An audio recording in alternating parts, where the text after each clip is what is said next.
Friend, मैं हूं शेखर गुप्ता, आपका स्टॉक फाइनेंसर कोच। आज हम बात करेंगे रीस्ट्रक्चरिंग ऑफ लोन। कोविड-19 के टाइम में बहुत लोगों की जॉब चली गई है, कुछ लोगों का सैलरी हाफ हो गया है और कुछ लोगों का बिजनेस जो है वो बंद होने के कगार पे है। आपने कुछ लोन लिया होगा, होम लोन लिया होगा, पर्सनल लोन लिया होगा या कार लोन लिया होगा। आप उसकी जो ईएमआई पे कर रहे हैं, उसका इंस्टॉलमेंट और उसमें जो इंटरेस्ट पे कर रहे हैं, आप वो पे करने में दिक्कत आ रही होगी क्योंकि आपके पास जॉब तो है नहीं, तो वो इंस्टॉलमेंट किस तरीके से पे करें। तो ये देखते हुए हमारे आरबीआई और गवर्नमेंट ऑफ इंडिया ने एक स्कीम लाया है आपके रिस्ट्रक्चरिंग ऑफ लोन। ये रिस्ट्रक्चरिंग ऑफ लोन हमारे कितने 6 अगस्त 2020 को हमारे फाइनेंस मिनिस्टर ने प्रपोज किया है। इसमें कितने कुछ क्राइटेरिया हैं। मीन्स आप कहते हैं रिस्ट्रक्चरिंग का मतलब क्या होता है। मीन्स आप मान लीजिए किसी बैंक से लोन लिया हुआ है, आपको एक फाइनेंशियल डिफिकल्टी आ गई, तो क्या करता है बैंक, आपके कहते हैं लोन की फैसिलिटी मतलब क्रेडिट फैसिलिटी आपकी मॉडिफाई कर देता है। उस मॉडिफिकेशन आपके इकोनॉमिक और लीगल रीजन के हिसाब से होते हैं। आपके रिस्ट्रक्चरिंग ऑफ लोन की जरूरत क्यों पड़ती है। आप मान लीजिए आपकी सैलरी हाफ हो गई या सैलरी आप जॉब से निकल गए हैं या फिर तो आपका ईएमआई है वो आप पे नहीं कर पा रहे हैं, जिसकी वजह से आपका एक्यूरेट इंटरेस्ट आ रहा है। मीन्स इंटरेस्ट बढ़ता चला जा रहा है, आपके पास जॉब नहीं है तो इंटरेस्ट पे कैसे पड़ेंगे, तो उस इंटरेस्ट इकट्ठा होकर एक्यूरेट इंटरेस्ट हो जाता है। तो इसका ये रिस्ट्रक्चरिंग ऑफ लोन में कुछ क्या 3-4 चीज़ें हैं वो मैं आपको समझाता हूँ।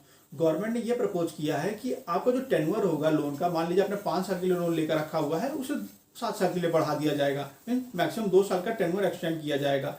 अगर टेन्योर एक्सटेंड किया जाएगा तो आपको जो ईएमआई की बर्डन है हर महीने आप जो पे करते थे वो भी कितने कम हो जाएगी क्योंकि टाइम ड्यूरेशन बढ़ गया है।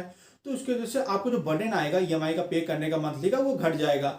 और रिस्ट्रक्चरिंग के प्रोसेस में एक अच्छी बात होती है कि आप जो इंटरेस्ट रेट आपको जो चार्ज किया जा रहा है, मान लीजिए पर्सनल लोन आपने लिया है 12% का, तो रिस्ट्रक्चरिंग में वो 2 से 3% घट जाता है। मीन्स आपको केवल 9 से 10% ही आपसे पे करना पड़ेगा। अब ये प्रोसेस किस तरीके से होती है रिस्ट्रक्चरिंग की। बेसिकली आपका एक्यूरेट इंटरेस्ट है। मीन्स आपने लोन लेकर रखा हुआ, आप इंटरेस्ट नहीं पे कर पा रहे हैं क्योंकि आपकी जॉब चली गई है, तो आपको कहते हैं इंटरेस्ट बढ़ता चला जा रहा है। तो गवर्नमेंट ये देख रही है, आरबीआई एक चीज प्रपोजल लाई, आपके सारे इंटरेस्ट को एक जगह इकट्ठा कर दिया जाएगा। उस इंटरेस्ट को आप क्या कहते हैं टर्म लोन में चेंज कर दिया जाएगा। आप जबकि आपका जब स्टेबल हो जाएंगे तो आप 1-2 साल बाद उस टर्म लोन को कहते हैं आपको एलिजिबल कर दिया जाएगा, आप उसे पे कर सकते हैं विथ इंटरेस्ट। तो ये इंटरेस्ट का कॉन्सेप्ट आपको टर्म लोन में चेंज करने का आरबीआई ने लाया। और दूसरा क्या करते हैं, आपको जो ईएमआई की कैपेसिटी है, मीन्स कुछ समय के लिए आपको बोलती है कि ईएमआई आप मत पे कीजिए, आपको जो इंटरेस्ट आ रहा है आप वो इंटरेस्ट ही पे कीजिए। जब आपकी इस सिचुएशन स्टेबल हो जाएगी, मीन्स आपको जॉब लग जाएगी, आपका बिजनेस अच्छे से चलने लगेगा, तो आप उस रेगुलर ईएमआई विथ इंटरेस्ट आप जैसे पे करते हैं वो ऐसा पे कीजिए।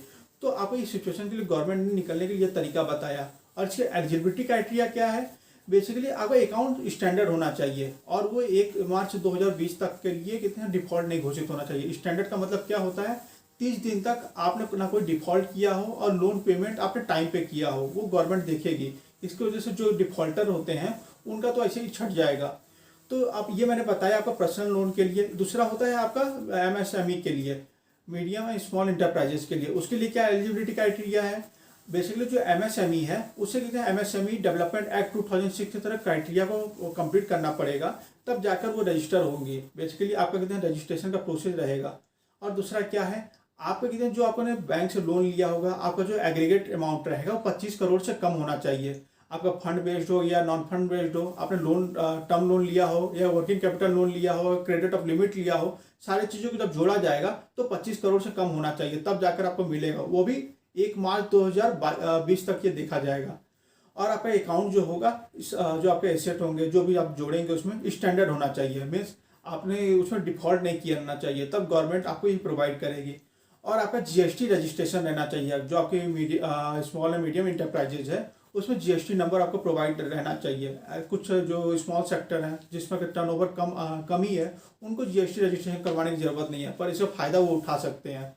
और आपकी जो इम्प्लीमेंट होगी आपका रिस्ट्रक्चरिंग की वो 31 मार्च 2020 से चालू हो जाएगी। तो ये आप इस तरीके से आप उठा सकते हैं, पर आप एक कंडीशन इसमें रखा गया है। आप बोलेंगे मान लीजिए मेरा 1 मार्च 2020 को मेरा अकाउंट रिस्ट्रक्चर हो गया, पर मेरा 2 मार्च 2020 को मेरा अकाउंट जो है वो एनपीए नॉन प्रॉफिट एसेट में आ गया, तो क्या मेरा कहते हैं जो लोन प्रोसेस का है जो मुझे बताया गया है वो क्या मैं एप्लीकेबल होगा।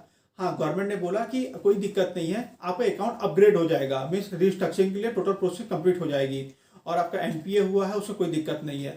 तो इस क्राइटेरिया में कुछ कहते हैं एडिशनल बेनिफिट आपको दिए गए हैं, वो चीज़ हम लोग जान लेते हैं। पहले क्या एडिशनल आपको लोन प्रोवाइड कर दिया जाएगा, आपको इंटरेस्ट रेट कम चार्ज किया जाएगा, आपके कहते हैं जो ओवर ड्यू जो लोन है उसे इंस्टॉलमेंट में कर दिया जा रहा है, और आपने जितने बोरोइंग किए हुए हैं मान लीजिए फिक्स इंटरेस्ट टर्म लोन में चेंज कर दिया जा रहा है। मैं जो आपको बताया कि जो आप इंटरेस्ट पे नहीं कर पा रहे हैं तो उसे फिक्स इंटरेस्ट टर्म लोन में जब चेंज कर दिया जाएगा तो आप साल 2 साल बाद आप उसमें दे सकते हैं। आपकी वर्किंग कैपिटल टर्म लोन में कन्वर्ट कर दिया जाएगा, आपको जो लिमिट आपको नहीं है तो WTCL में चेंज कर वर्किंग कैपिटल टर्म लोन में चेंज कर दिया जा रहा है। तो ये सारे बेनिफिट इसमें प्रोवाइड किए जा रहे हैं। तो आप इस रिस्ट्रक्चरिंग ऑफ लोन का फायदा उठाएं और इसमें कितना अपना लोन जरूर अप्लाई करें। चलिए मिलते हैं नेक्स्ट वीडियो के लिए, तब के लिए इतना ही, धन्यवाद।